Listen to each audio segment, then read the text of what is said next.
Gente, uma turma do STF decidiu que as operadoras de plano de saúde podem negar cobertura para medicamentos de uso domiciliar à base de canabidiol, que não estejam, por exemplo, na lista da ANS. Quero saber mais detalhes com a Rayane Novaes, que traz mais informações desse caso. Rayane, é com você.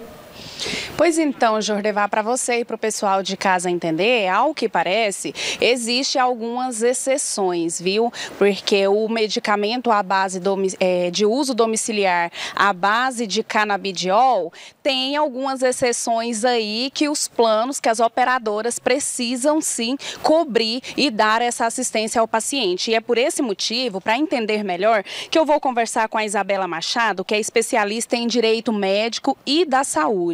Isabela, muito boa tarde para você, seja bem-vinda ao TJ Goiás. Conta pra gente qual é a exceção nesse caso do entendimento do STF. Oi, boa tarde, tudo bem? Boa tarde a todos de casa. Então, o entendimento atual é que o medicamento de uso domiciliar, que é aquele que você compra na farmácia e utiliza em casa sem a supervisão de um profissional de saúde, não existe essa obrigatoriedade de cobertura.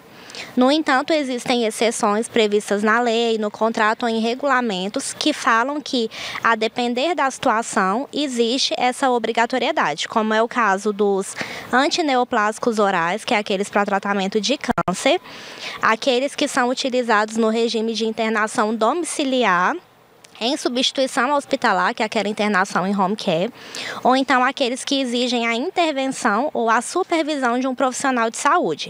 Então, entrando nessas exceções, é obrigatório que o plano forneça. Agora eu te pergunto, Isabela, o paciente que quer recorrer de alguma forma, de que forma ele pode fazer isso? Então, se a situação do paciente ela entra nessas exceções, que vai ter essa permissão de obrigatoriedade, ele pode se valer tanto da via administrativa, como reclamações no consumidor.gov, no Reclame Aqui, na própria ANS, que tem um canal ali de atendimento ao consumidor, ou pela via judicial, por meio de um profissional legalmente habilitado para representá-lo.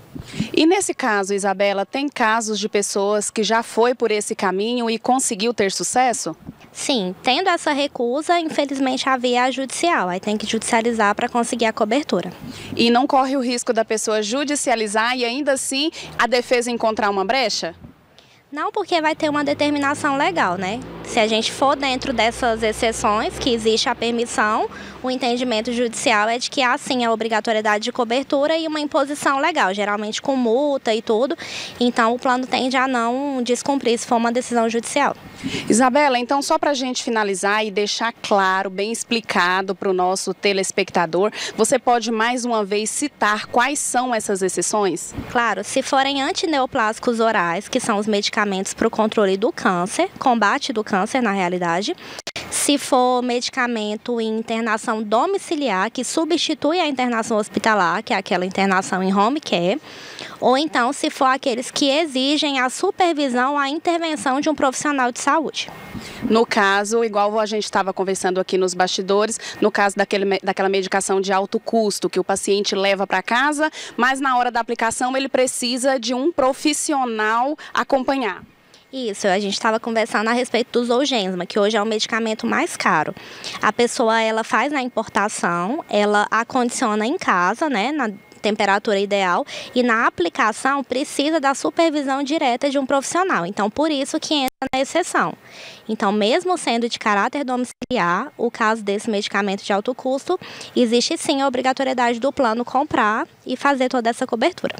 Perfeito. Isabela, muito obrigada pela sua participação, pela sua disponibilidade aqui no TJ Goiás. Jordevar, eu volto com você aí no estúdio.